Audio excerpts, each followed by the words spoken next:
Sim. Então, o Alexandre, ele é doutorando na interface entre física, estatística e genética de populações. Ele é membro da American Physical Society e da Genetic Society of America. Ele é bacharel e licenciado em biologia, mestre em bioquímica e bacharel e mestre em física pelo FMG. Faz parte da liderança do grupo temático de física e fé cristã, que faz parte do nosso núcleo, e é membro dos grupos de educação, do núcleo de ciências naturais e do grupo local de Belo Horizonte, da ABC2. Alexandre, é um prazer ter você conosco essa noite, tá? Fique à vontade. Ao final da palestra do Alexandre, a gente vai ter um tempinho para perguntas, ok? Muito obrigado. Olá, obrigado, Matheus. Obrigado, gente, por essa oportunidade de poder compartilhar com vocês um pouco do que eu penso sobre a aleatoriedade, sobre a linha divina. E espero que seja bem proveitosa a noite. Espero que vocês perdoem meu parco conhecimento. Vou fazer o possível para apresentar do que eu sei. E espero que, de alguma forma, contribua para o conhecimento de vocês. Que eu acrescente alguma coisa que vocês ainda não saibam, né? Então, agradeço a ABC2 e ao Núcleo de Ciências Naturais por essa oportunidade. Eu queria passar agora o primeiro slide. Então, o primeiro slide, claro, né? A nossa ABC2, que eu amo de coração e agradeço pela oportunidade. Então, o nosso tema hoje vai ser a aleatoriedade e soberania divina.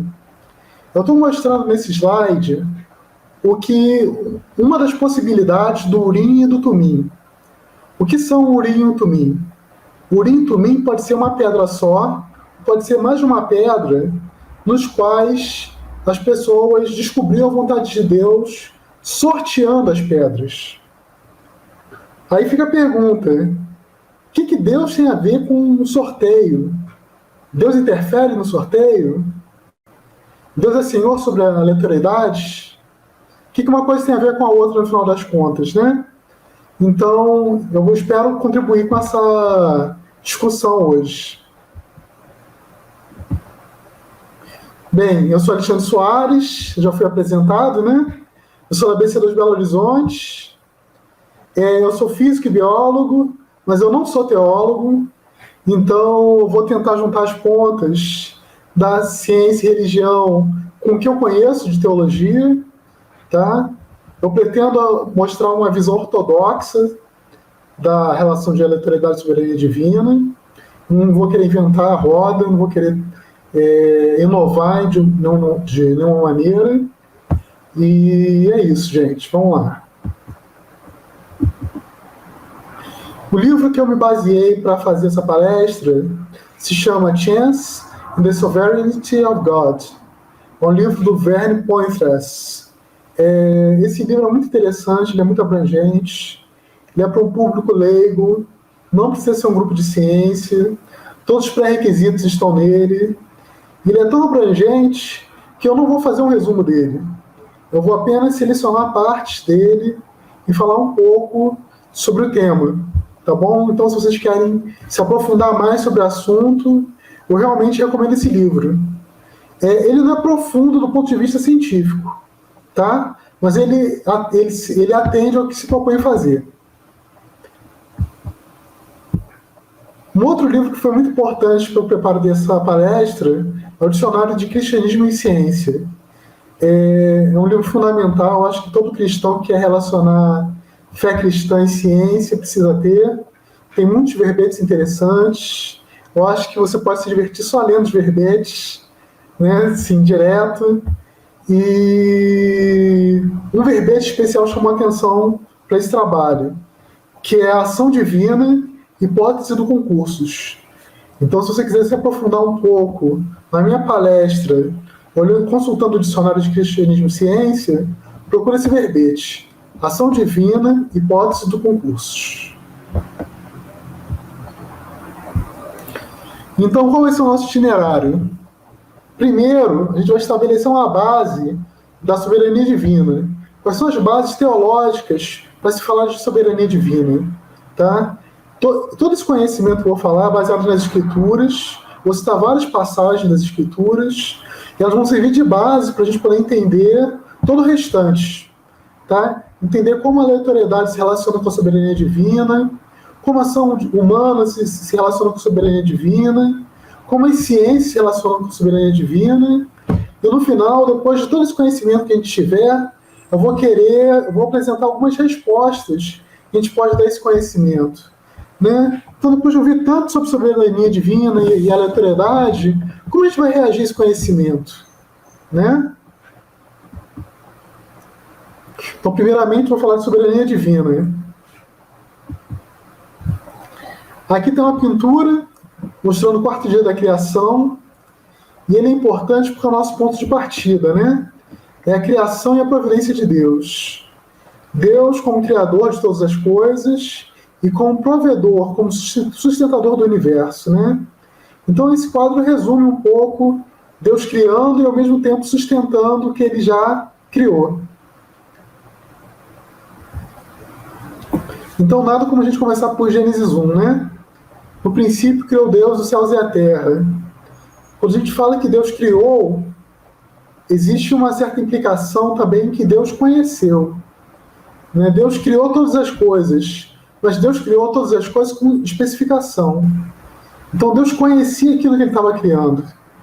Né? E não só a criação implica nisso, como implica também um domínio também sobre a criação. Né? Então, 1 Coríntios 8,6 vai nos dizer o seguinte: todavia, para nós há um só Deus, o Pai, de quem há tudo, para quem nós vivemos. Ou seja, Deus é a nossa finalidade, né? E a Ele pertencem todas as coisas. Deus é dono de todas as coisas. Para ser dono e para possuir, ele precisa ter controle sobre essas coisas. E um só Senhor, Jesus Cristo, pelo qual são todas as coisas, e nós por Ele. Então Jesus, né, aquele mesmo que viveu na Galileia, andou com os discípulos, fez milagres, né? Ele sustenta todas as coisas, né? E sustenta o universo e sustenta nós mesmos, humanos, sustenta a igreja. Então, para alguns é um pouco incomum ouvir isso, né? Pensar em Jesus como Deus, né? Mas Jesus é Deus. E ele tem um papel na economia divina, de sustentar todas as coisas, né?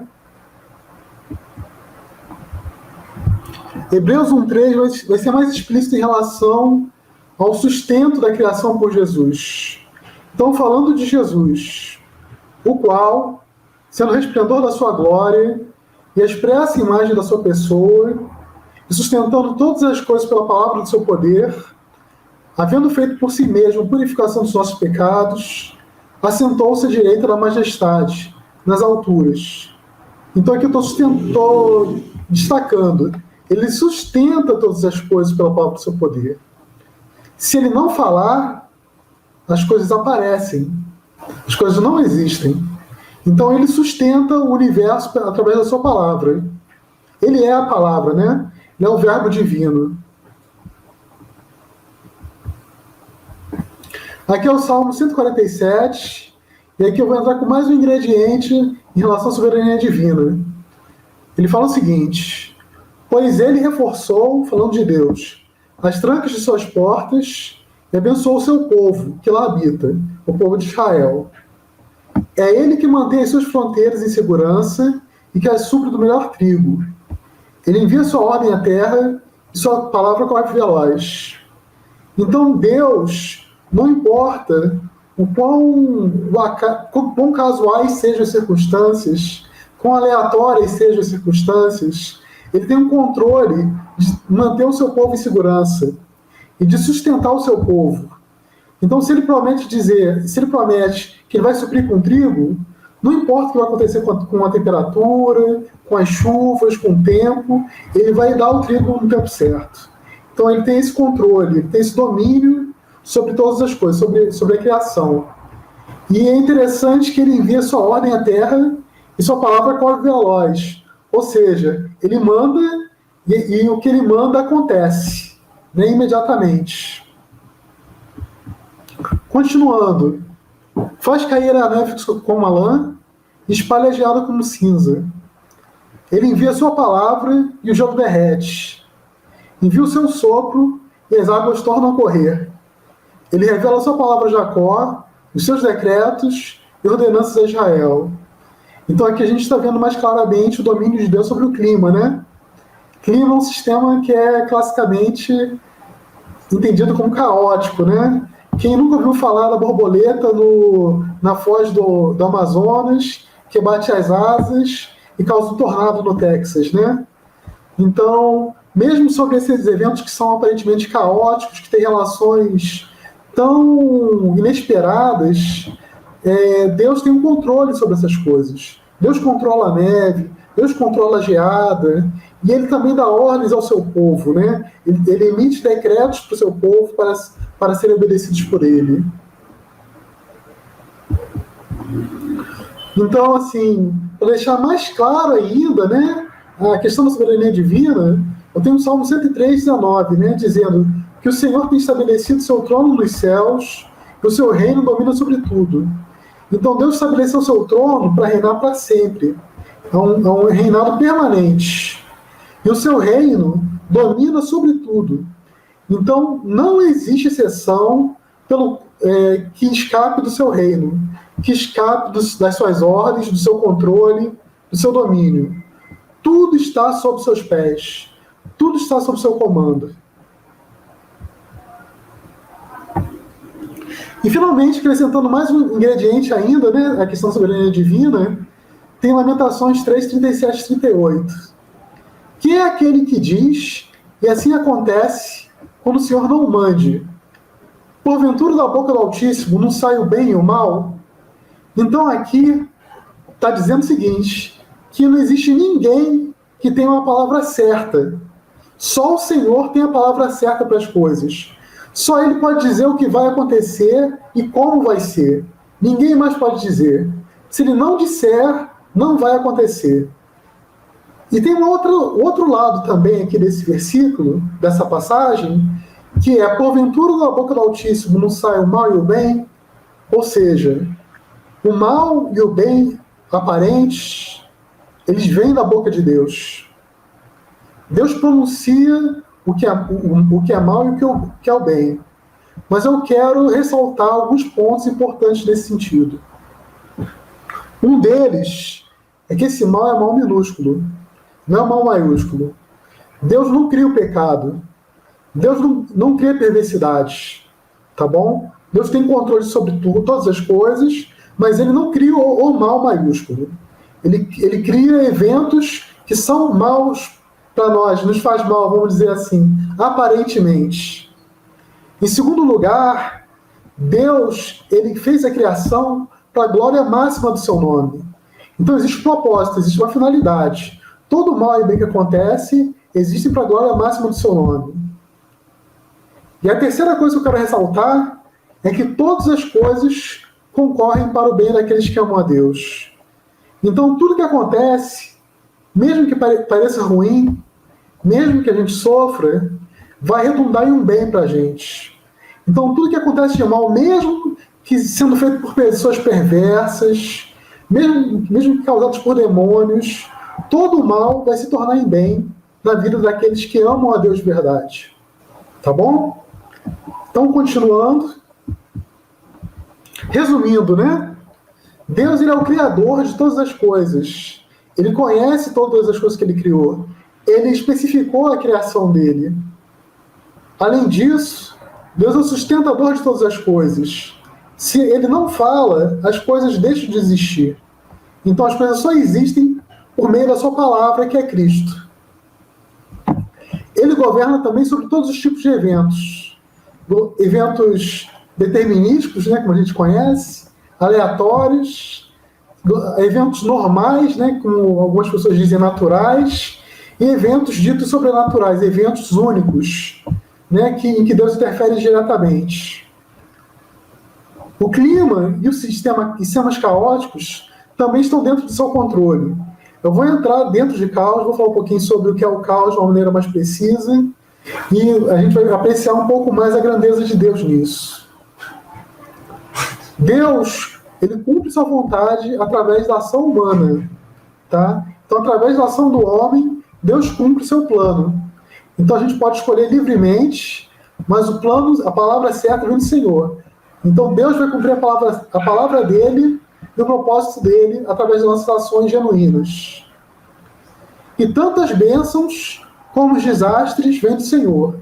Com todas as ressalvas que eu falei para vocês antes, né? Eu esqueci de falar para vocês o seguinte. Existem algumas pessoas que, para tentar aliviar a barra de Deus, para dizer que ele é bom, apesar do mal que existe no mundo, diz que ele não tem controle sobre todas as coisas. Mas a gente está vendo, e a gente vai ver mais, que Deus realmente tem o controle de todas as coisas. E que ele tem controle sobre o mal e o bem que acontece. Você dizer que Deus não tem o controle sobre as coisas ruins que acontecem, não nos consola, só nos desampara. Porque nos diz que pode acontecer alguma coisa fora do controle de Deus que nos cause o mal real, o mal verdadeiro.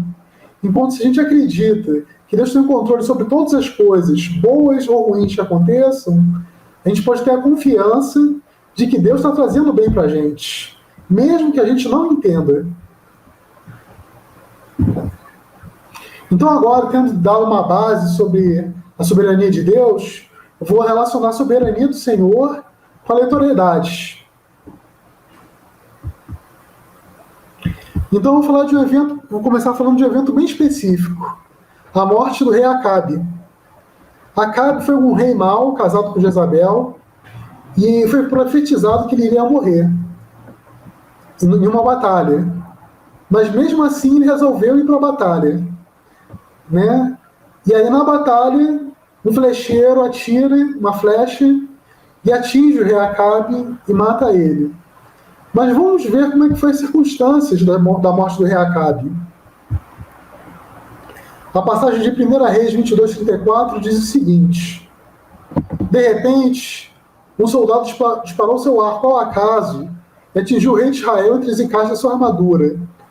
Então o rei disse ao condutor do seu carro: tire-me do combate, fui ferido. O rei Acabe, ele não estava com as suas vestes reais na guerra. Ele estava disfarçado. Ele estava com a roupa de um combatente normal. Né? E nessa passagem, quando fala que atirou a acaso, em alguns lugares fala que o arqueiro atirou na sua inocência.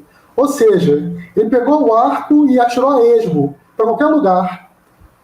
E nesse em qualquer lugar, esse ao acaso, ele cumpriu a profecia que Deus disse contra Acabe, que ele iria morrer. Vamos ver agora em detalhes alguns fatos que tiveram que acontecer para que a profecia fosse cumprida. Então, em primeiro lugar, Acabe teve que preparar e escolher sua armadura. Ele com certeza escolheu a melhor armadura que tinha à disposição. Ele não queria morrer. Ele tinha uma profecia contra ele, né?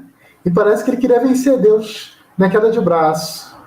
Mas essa armadura tinha uma falha. Ela tinha uma fenda entre o peitoral e o restante da armadura, que era o calcanhar de Aquiles da armadura dele, né? A gente vê também que existe um papel da soberania de Deus no momento que o arqueiro pega o arco. O arqueiro poderia pegar em qualquer momento o arco e a flecha, mas ele pega no momento exato. A direção do arco e flecha tinha um vento para orientar, o arqueiro escolheu a posição da flecha para atirar, e tudo isso colaborou para a morte do rei Acabe. Na trajetória da flecha, como eu falei, apesar do vento, apesar de todas as circunstâncias, atingiu em cheio o alvo. Tem a posição vulnerável de Acabe. De repente, Acabe, naquele momento, ele fez um movimento que expôs o ponto fraco da armadura dele. E ali ele foi atingido. E, finalmente, a entrada da flecha e a ferida mortal que ele sofreu. Né? Então, em tudo isso, a gente está vendo que teve que acontecer para que a profecia se cumprisse. A gente vê o controle de Deus para garantir que a palavra dele fosse cumprida. E é engraçado que a gente vê aqui tanto fatores ambientais, físicos, né? Como o vento, como a direção da flecha, como humanos, né? Como a escolha da armadura, como a posição de Acabe, como a posição do flecheiro. Então Deus foi soberano através de eventos físicos e eventos humanos, e ações humanas. Mesmo com as escolhas humanas, Deus cumpriu o propósito dele.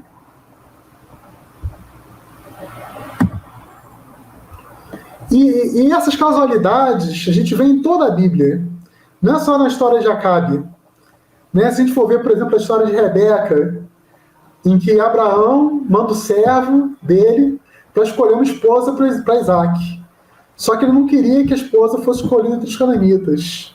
Então ele manda para a parentela dele, o servo dele, para trazer uma esposa para Isaac. E o servo vai procurar a parentela de Abraão. Quando ele chega no lugar designado, ele faz uma oração. Ele pede: Senhor, se aparecer uma mulher que der água para mim e para os meus animais, né, e fizer como eu estou pedindo ao Senhor, então essa é uma garantia que eu vou ter de que o Senhor cumpriu, que eu estou cumprindo a minha missão, que o Senhor me levou para uma missão que vai ser cumprida. E de fato isso acontece, né? Vem Rebeca, oferece a água para o servo, para os camelos, e aí o servo realmente ele acredita, né? Ele ganha a confiança de que Deus tá nessa história. Raquel é a mesma coisa. Jacó foge de Esaú, irmão dele, que estava procurando a morte dele, e quando ele chega no poço, Raquel decide ir ao poço também. E ali Jacó olha para Raquel e se enamora de Raquel, né? Então, a decisão de Raquel de ir no poço naquela hora foi importante para que ela encontrasse Jacó e Jacó se apaixonasse por Raquel. E aí a história se desenrola depois, né?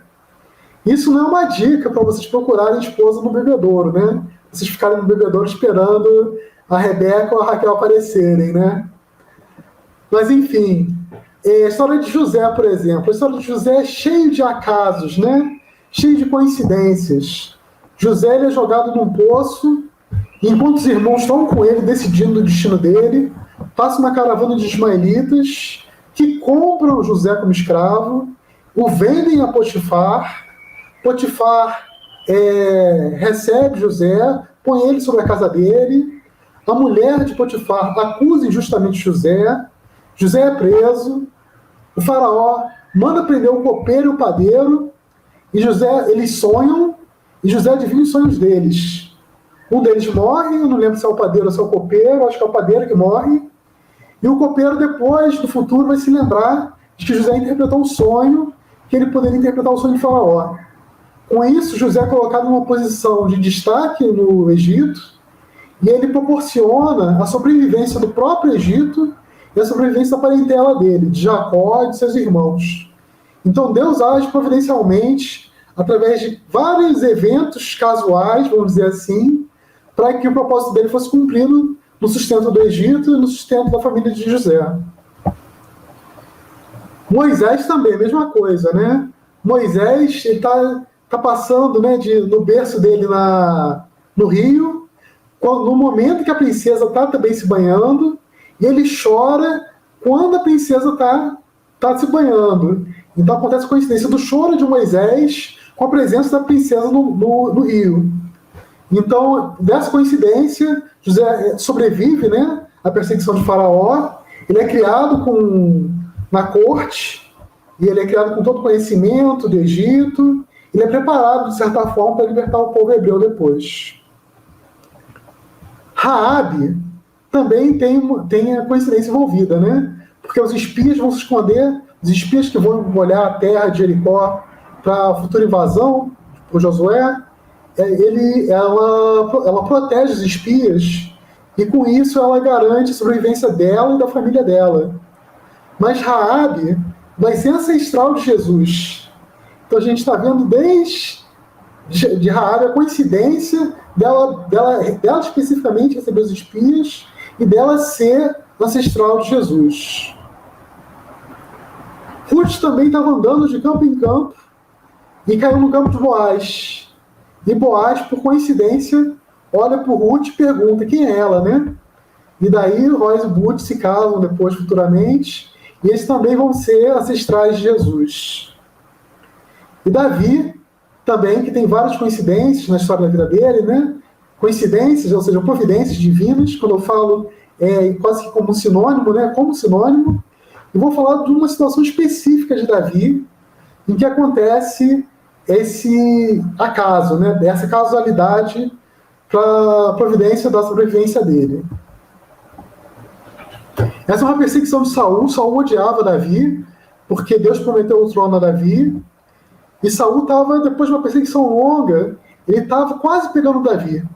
Então o texto fala que Saul ia para um lado da montanha, pelo outro Davi e seus soldados fugiam depressa para escapar de Saul. Quando Saul e suas tropas estavam cercando Davi e seus soldados para capturá-los, o mensageiro veio dizer a Saul: venha depressa, os filisteus estão atacando Israel. Então Saul interrompeu a perseguição a Davi e foi enfrentar os filisteus. Por isso chama esse lugar Selá Amalecote. Então foi providencial que os filisteus atacassem Israel naquele momento, para que Saul, que estava com a boca na botija para pegar Davi, desistisse da ideia de matar Davi e fosse proteger Israel. Então a gente vê a providência de Deus protegendo a vida de Davi através de um povo, dos filisteus. Os filisteus tinham a intenção de atacar Israel e Deus tinha a intenção de proteger Davi. Mais histórias de aleatoriedade. A gente tem Esther, que tem tanta providência divina, tantos casos de casualidades divinas, que nem precisa mencionar o nome de Deus, né? O nome de Deus está em toda a história de Esther. A gente vê a história de Jonas também, né? Em que ele estava num barco fugindo de profetizar contra Nínive, e acontece uma tempestade, e nessa tempestade os marinheiros tinham sorte para saber de quem era a culpa. E a sorte cai exatamente sobre Jonas, que era realmente o culpado da tempestade. E Jonas fala para eles lançarem ele ao mar. E os marinheiros não queriam, ele insiste, os marinheiros jogam ele ao mar. E a tempestade passa. Né? E tem também o caso do grande peixe, também, que engoliu Jonas naquele momento. Uma providência divina também. Jonas é cuspido, ele profetiza contra Nínive, e ele, com raiva, ele espera que Nínive seja destruída, e Deus faz uma planta crescer em um dia só. E essa planta, logo depois, ela morre. Então, existem várias situações pequenas que Deus age, algumas são miraculosas, né, de Deus providenciando os acontecimentos da vida de Jonas. Com Zacarias também, o pai de João Batista, acontece uma coisa parecida, né? É lançada a sorte para saber de quem vai servir no Santo dos Santos. Zacarias é sorteado. E nesse sorteio, ele é apresentado uma visão de anjo, que é mostrada sobre a redenção de Israel, né? E que ele vai ser pai, né? E ele não crê, mas é lançada a sorte. E na sorte, caiu justamente sobre o pai de João Batista, que seria aquele que aplanaria o caminho para Jesus. A gente tem a situação de Dorcas também. Dorcas, ela era uma mulher piedosa, uma filantropa, e ela morreu na cidade onde Pedro estava. Então, justamente onde Pedro estava, Dorcas morreu. E pediram para Pedro orar para Dorcas voltar à vida. E Pedro ora, Dorcas volta e ressuscita. Então, existe a providência de Deus para que Pedro estivesse exatamente onde Dorcas estava, para que ela revivesse. E também tem uma casualidade na história de Paulo interessante, que é com o sobrinho dele. Paulo estava preso pelos romanos e os judeus intentavam matar Paulo. E o sobrinho de Paulo, ele sabe de que estão montando um complô contra Paulo. Então ele vai e comunica a Paulo esse complô. Paulo comunica às autoridades romanas, e as autoridades romanas cuidam de Paulo para que ele não morra. Eles levam ele direto para outra cidade, protegendo ele dos judeus. E a gente tem, claro, né, o evento principal do cristianismo, né, que é a crucificação, a morte e a ressurreição de Jesus. Que também tem profecias que são cumpridas e que são contingentes da ação humana. A gente vai ver algumas dessas profecias que foram cumpridas. Os soldados, eles tiram sorte sobre a túnica púrpura que estava sobre Jesus. Isso é profetizado no Antigo Testamento. Um soldado furou o lado de Jesus. Isso também é profetizado no Antigo Testamento. Jesus teve uma morte prematura, que preveniu ele de ter os ossos quebrados. Porque os romanos, os judeus pediram aos romanos para que os crucificados morressem rápido. Então os romanos quebraram as pernas dos crucificados. Mas quando chegaram em Jesus, não quebraram porque ele já tinha morrido antes. E finalmente, né, ele teve sepultura com José de Arimateia, um rico, que é profetizado também no Antigo Testamento. Então existem várias profecias do Antigo Testamento que são cumpridas na crucificação de Jesus. A gente já viu vários exemplos sobre ação humana e soberania divina. Então agora eu vou ser um pouco mais curto. Vou falar um pouco sobre ação humana e soberania divina. A gente vê nos exemplos de agentes humanos colaborando com Deus, vamos dizer assim, né? Eles agindo de maneiras normais, de maneiras espontâneas, eles decidindo por si próprios. Mas o resultado, né, o outcome, vem de Deus. A resposta vem de Deus. E isso está expresso, por exemplo, no discurso de José para os irmãos. José fala o seguinte: vocês, irmãos, né, os irmãos dele, planejaram mal contra mim, mas Deus o tornou em bem, para que hoje fosse preservada a vida de muitos. Então, José reconhece que os irmãos tramaram contra ele, que o que aconteceu com ele foi por causa da maldade dos irmãos dele, mas ele reconhece que Deus, a bondade de Deus, em transformar o mal em bem, para que a vida do Egito, a vida de Jacó, de outros povos fosse preservadas. Em Jesus, isso acontece também. Né? Em Atos 2:23, no discurso de Pedro aos judeus, pouco depois da morte e ressurreição de Jesus, é falado o seguinte: esse homem, Jesus, lhes foi entregue por propósito determinado e pré-conhecimento de Deus. E vocês, com a ajuda de homens perversos, o mataram, pregando na cruz. Então Pedro mostra os dois lados da história. Mostra que existiu um propósito eterno de Deus, determinado, um pré-conhecimento de Deus, de tudo que iria acontecer, e ao mesmo tempo existe a responsabilidade humana de homens perversos que o mataram de livre consciência, pregando na cruz.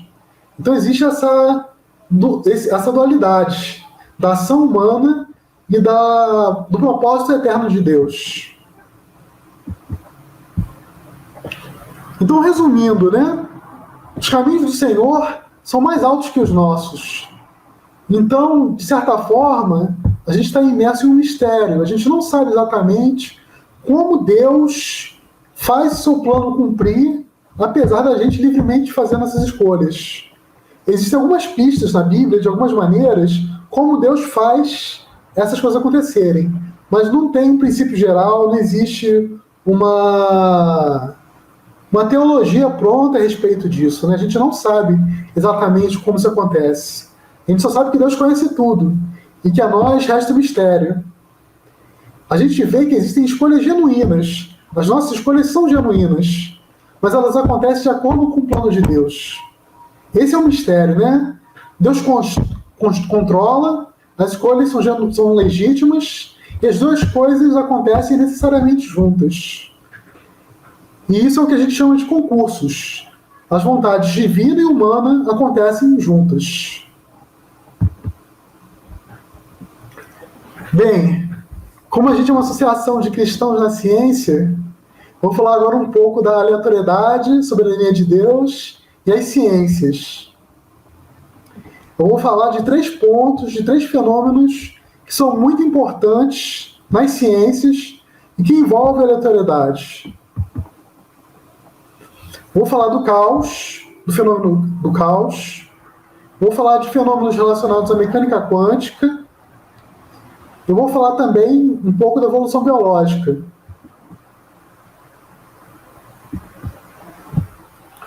Então, o caos.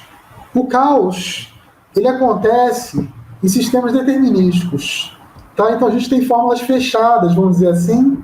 A gente não sabe resolver as equações exatamente, porque eu vou explicar melhor como o caos funciona. Ele depende muito das condições iniciais, de posição e velocidade. Então aqui, não sei se dá para ver, só um instantinho. Não sei se dá para ver, mas tem aqui 3 pontos. Isso aqui é um pêndulo duplo. Aqui é o eixo principal, que é fixo.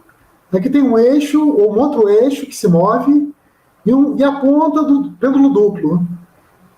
Essas luzes que estão aparecendo são as trajetórias da ponta do pêndulo duplo.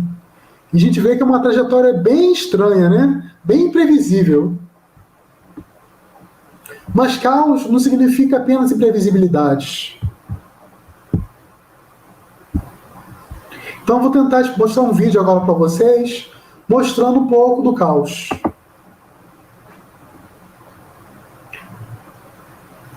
A gente tem 2 pontos, um ponto marrom e um ponto azul. Eles vão fazer trajetórias. O ponto azul, ele faz uma trajetória regular. O ponto marrom faz uma trajetória bem errática. O ponto azul, ele é um pêndulo simples. Ele não tem um fenômeno, não tem um comportamento caótico. Enquanto o ponto marrom, como a gente está vendo agora, ele é um pêndulo duplo. Ele tem um comportamento imprevisível, um comportamento caótico. Então a gente vê que o movimento é bem errático mesmo. A gente não vê um padrão muito discernível do que acontece. Aqui a energia é constante, né, mas a gente não consegue prever o que acontece exatamente, né? O pêndulo duplo, para funcionar, quer dizer, o pêndulo duplo, ele depende muito das condições iniciais.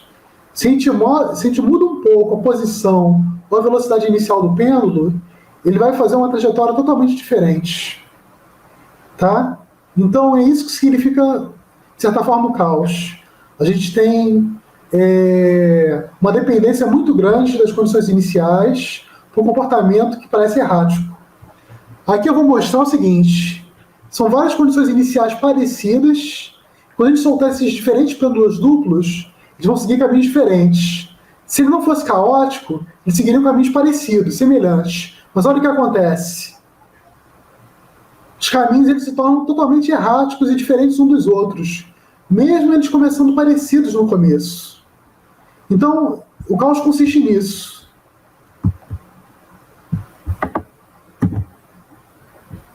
Então, resumindo, no caos, as condições iniciais são determinantes para o que vai acontecer com o sistema.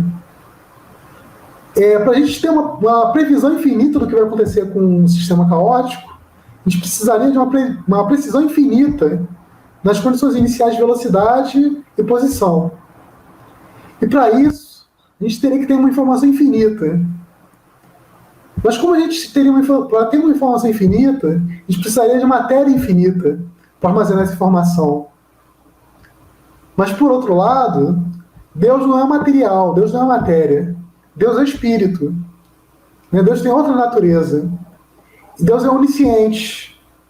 Então, Deus sabe, com precisão infinita, o que acontece com sistemas caóticos.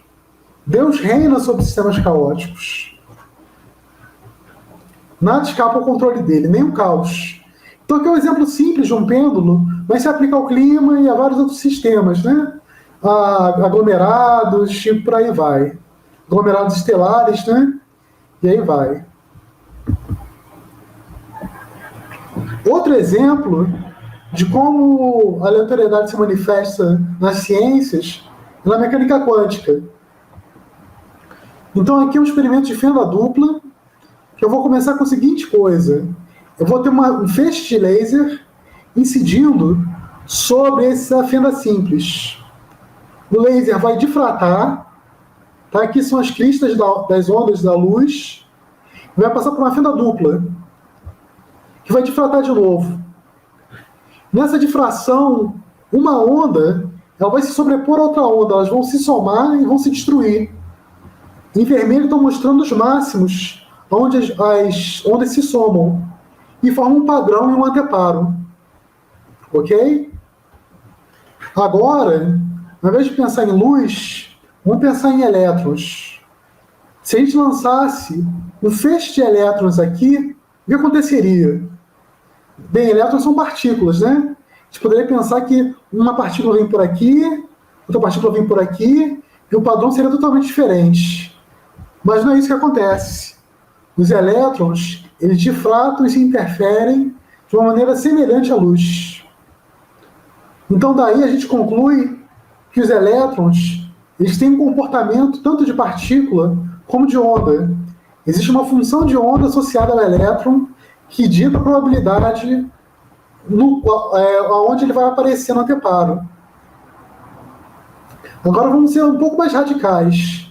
Ao invés de lançar um feixe de elétrons aqui, vamos lançar apenas um elétron por vez. Agora não tem jeito. Um elétron vai ter que passar por uma fenda por outra. Mas não é isso que a gente vê. A gente vê, de novo, um padrão de difração, de interferência, né, de difração, devido a um elétron só. O elétron, ele se interfere consigo mesmo e dá o padrão de difração. O comportamento da função de onda, ela vai ser determinística, tá? Ela vai ser regida pela equação de Schrödinger, é a famosa equação de Schrödinger. Mas aonde ela vai aparecer no anteparo vai ser aleatória. Mas a distribuição de probabilidade vai ser uma distribuição definida, tá? Ele não aparece simplesmente aleatoriamente em qualquer lugar. Existe um padrão, existe uma distribuição de probabilidade que é ditada pela função de onda. Então, na mecânica quântica, a função de onda determina o sistema, as funções de onda determinam o comportamento estocástico, o comportamento das funções de ondas é determinístico, e a gente vê, a partir do que a gente viu da soberania de Deus antes, a gente conclui que Deus reina sobre as funções de ondas, que são determinísticas, sobre as instâncias, sobre as medidas, aonde os elétrons vão aparecer aleatoriamente. Então Deus reina sobre as probabilidades e sobre os particulares, sobre as instâncias em que os elétrons vão aparecer. E, finalmente, vou falar das ciências, de exemplos de aleatoriedade nas ciências e na evolução biológica. Aqui está mostrando uma árvore da vida, em que estrutura, né, como os seres vivos se relacionam segundo a teoria darwiniana. Então, existe uma relação de parentesco, onde ramos em comum correspondem a ancestrais em comum, ou seja, a raiz da árvore corresponde ao único ancestral comum a todas as espécies. Então, em resumo, né, bem resumidamente, a estrutura da evolução biológica em uma árvore da vida. E na evolução biológica acontecem vários fenômenos casuais, vamos dizer assim. Acontece a mutação, que é um fenômeno quântico, interação de raios cósmicos, enfim, raio ultravioleta com nucleotídeos. Existe a morte do indivíduo, da população, então que determina o futuro da população e da espécie. Existe o encontro do parceiro sexual do indivíduo, em que existe uma aleatoriedade envolvida. Existe uma aleatoriedade no número de filhos que os indivíduos, pais, vão ter, ou indivíduos, se for uma reprodução por cisparidade, por exemplo, né? Vai ter. Mas, como Deus é soberano, a gente crê no credo apostólico que diz que cremos em Deus Pai Todo-Poderoso. Então, em cada instância desses processos evolutivos, Deus está sob controle. Deus dita o que acontece. Mas aí alguém poderia dizer o seguinte: bem, mas esse Deus, ele não parece um Deus muito lógico, muito racional, ou um Deus que otimiza muitas coisas. Porque se eu fosse Deus, eu faria as coisas se evoluírem muito rapidamente. As coisas se adaptariam muito rápido, chegariam a um ótimo adaptativo, e não haveria sofrimento, não haveria dor, não haveria nada. Mas aí eu repito o mantra que eu tenho dito sempre, né? Os caminhos de Deus são mais altos que os nossos. Então, a gente não entende os caminhos de Deus. A gente não sabe exatamente porque o sofrimento existe. A gente tem algumas pistas, né? Então, a gente não sabe por que Deus fez a evolução durar tanto tempo assim, se ela aconteceu, né? Então, os caminhos de Deus, eles são inescrutáveis. A gente não compreende os caminhos de Deus. Então, Deus estaria sob comando da evolução biológica em cada detalhe. Eu quero também mencionar duas coisas importantes que são influências do naturalismo nas ciências, em especial o evolucionismo naturalista e o naturalismo metodológico. No evolucionismo naturalista acontece o seguinte: se acredita que existe apenas o mundo natural, não existe sobrenatural, não existem anjos, não existe Deus, não existem milagres, não existem demônios, não existe nada disso. Só existe o mundo que a gente vê, matéria e energia. E o papel da aleatoriedade assume um valor muito mais alto. Tá? A chance minúscula, que seria um desconhecimento nosso, passa a ser uma chance maiúscula. Seria uma divindade, que representa a inexistência de propósito. Então existe com isso uma exclusão filosófica de Deus. Não é uma exclusão científica. A gente não deriva da ciência que não existe sobrenatural. Isso é um pressuposto filosófico.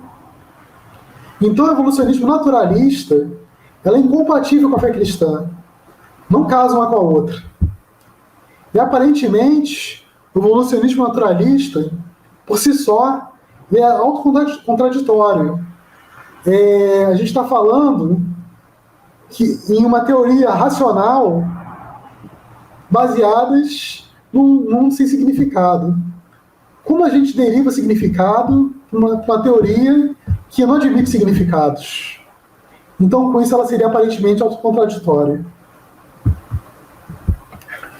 Agora a gente vai falar do naturalismo metodológico. A gente, como cientista, a gente se detém a explicar as coisas que acontecem através de causas naturais, causas secundárias. Tá? Isso é a causa primária, Deus, né? Mas existem causas secundárias. Através delas a gente tenta entender as relações entre as coisas que existem. Mas o naturalismo metodológico ele vai além disso. Ele exclui também, operacionalmente, a existência do sobrenatural. Então não existe o milagre, não existe Deus, né? Ele descarta a ação sobrenatural no mundo. E ela faz uma distinção entre o sobrenatural e o natural. Quando a gente vê que Deus reina sobre tudo. Ou quando ele age diretamente, quando ele age através de causas secundárias. E o naturalismo metodológico, ele ignora eventos singulares. Então ele ignora os milagres, por exemplo. Então é um desafio para a gente pensar realmente como fazer ciência de uma maneira diferente do naturalismo metodológico. Então, que respostas a gente pode dar a tudo isso que a gente ouviu, né? Afinal de contas, como a gente vai responder a todo esse conhecimento que eu apresentei, né? Sobre a relação de Deus com o mundo físico, com a ação humana, a ação de Deus nos fenômenos da ciência. Uma atitude que a gente pode ter, uma atitude de louvor, de reconhecer um Deus que é tão grande, que conhece tudo com informação infinita, nos mínimos detalhes. Um Deus que escolhe as instâncias que acontecem em fenômenos quânticos que respeitam as leis quânticas, né? As equações de Schrödinger. E sabendo desse domínio de Deus sobre todas as coisas, a gente pode ter a confiança, sabendo que Deus é bom, que tudo concorre para o nosso bem, que nada escapa do seu poder, que nem a aleatoriedade está fora do alcance de Deus, que, sobretudo, Deus governa. Em terceiro lugar, uma resposta que a gente pode dar é uma forma piedosa de fazer ciência, de reconhecer que Deus é Senhor sobre todas as coisas. Deus é Senhor, inclusive, sobre os nossos experimentos. Então, a oração tem que fazer parte da nossa prática científica, por exemplo, para Ele abençoar os nossos experimentos para a gente entender o que é regular no mundo, né? A gente também precisa reconhecer que podem acontecer milagres, que podem acontecer eventos únicos, que eles não podem ser excluídos da realidade. Né? Isso empobreceria muito a realidade, tornaria ela sem cor, né? Então a gente vê entretecido no tecido da realidade fenômenos regulares, que a gente chama de determinísticos, e fenômenos não regulares, fenômenos aleatórios.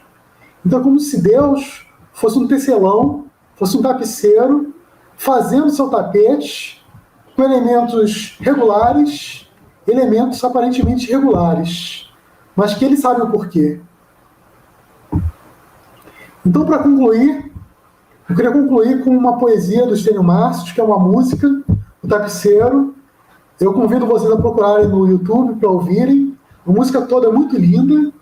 E vocês podem ver esse trecho que fala o seguinte: se você olha do avesso do tapete, você não imagina o desfecho, nem imagina o desfecho. No fim das contas, tudo se explica, tudo se encaixa, tudo coopera para o meu bem. Então, o que é regular e o que é regular se encaixam para o meu bem e para o seu bem também. Então, assim, eu queria concluir minha apresentação e estar aberto para perguntas e esclarecimentos de vocês. Muito obrigado novamente pela oportunidade. Que Deus abençoe a cada um.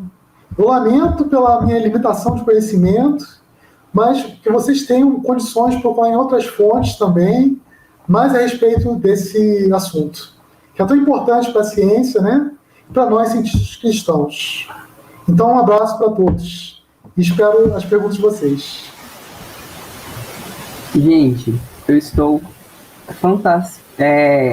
extasiado com essa palestra, gente. Ficou muito boa. Parabéns, Alexandre. Obrigado. Muito obrigado. Acho que os versículos que você colocou no início, o caminho que você percorreu, trazendo propondo a aleatoriedade, depois trazendo para o campo da ciência, foi incrível. Bom, então temos agora tempo para as perguntas, né? O pessoal vai colocar, o pessoal está te elogiando bastante lá no chat. Eu acompanhei um pouquinho durante a apresentação, parabéns mesmo. E tem uma pergunta já, pessoal. Ok. Alexandre, você é fenomenal, né? A Sônia da Cruz falou. Gostaria que comentasse um pouco sobre seu ponto de vista a respeito dos mistérios divinos, se possível. Bem, esse assunto é o assunto da teologia, né? Eu não sou teólogo, mas o que eu posso dizer é o seguinte: Deus, ele tem os seus mistérios, né? Tem coisas que a gente realmente nunca vai conhecer, nem aqui, nem no mundo do porvir. Mas existem coisas que, com o tempo, Deus vai iluminando para a gente através das Escrituras, né? Então a gente tem uma história da igreja, uma história da teologia que é construída ao longo do tempo. E com isso a gente tem alguns pontos que são esclarecidos, a gente compreende mais com o tempo, alguns mistérios são mais iluminados por Deus, mas tem mistérios que são mistérios mesmo, a gente não vai saber. Mas no porvir vamos ter muitas respostas também, né? Quem sabe a gente não tem uma resposta melhor sobre essa relação entre a soberania de Deus e a ação humana, né? E algumas coisas também a gente vai ver só na glória, né? E a resposta vai ser lá. Então, confiança, igual você disse, louvor a Deus e confiança mesmo na palavra dele, naquilo que ele fala, né? Com certeza. Deixa eu ver se tem mais perguntas. Acho que não.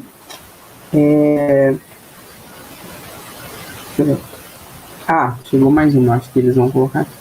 A Anani está elogiando você. Nossa, Soares, obrigado, maravilhoso, Deus soberano sobre tudo. Amém. Amém, verdade. Aí outra pergunta, do Renan da Cunha, né? Renan Cunha, perdão.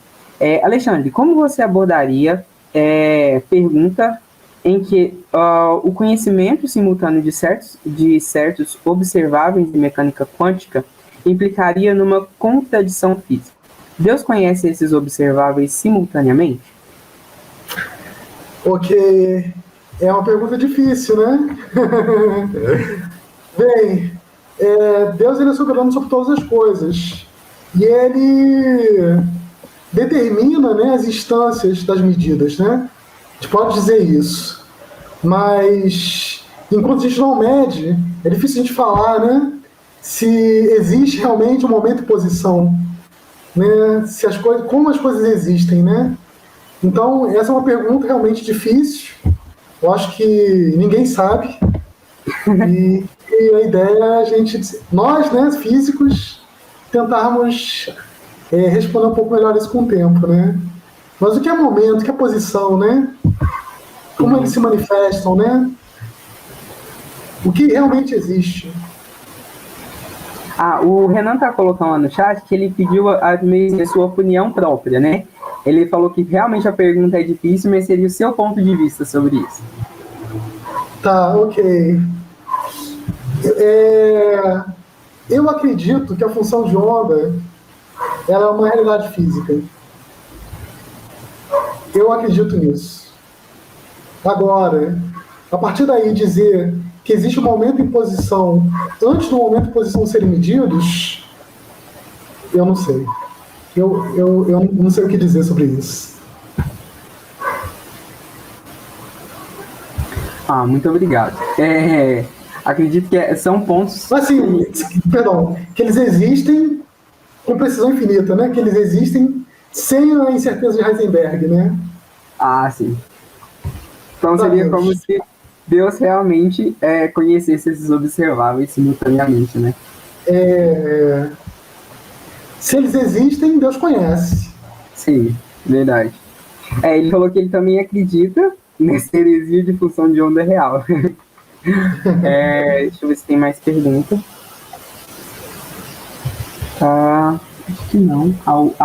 O Lucílio Esteves, ele fala assim, sua exposição me fez lembrar da visão de Tolkien do Senhor dos Anéis, onde há um conduzir da história que transcende a ação de todos os personagens. Exatamente. Deus tem um plano eterno, né? Ele conduz a história toda, né? Sim. Exatamente, é um paralelo correto. É isso mesmo. É muito fascinante pensar sobre isso, né? Acho que fascina a gente ver que a criação, a gente pode entender a criação, mas tem coisas que não vão ser reveladas para nós, né? Aí o Gabriel, ele tá falando, não estou nem respirando direito nessa palestra. Fenomenal. Parabéns, Alexandre. Obrigado, Gabriel. Muito obrigado. Então, já que não temos mais perguntas, acho que não tem mais perguntas no chat, né? Muito obrigado, Alexandre. Gostaria de agradecer a sua presença aqui conosco. Sua palestra que foi muito boa. Acho que nós estamos aumentando as expectativas para as próximas jornadas, né? Então, esperamos mais. Muito obrigado. Muito obrigado, Matheus. Com Deus. Obrigado também, Isabela. Tchau.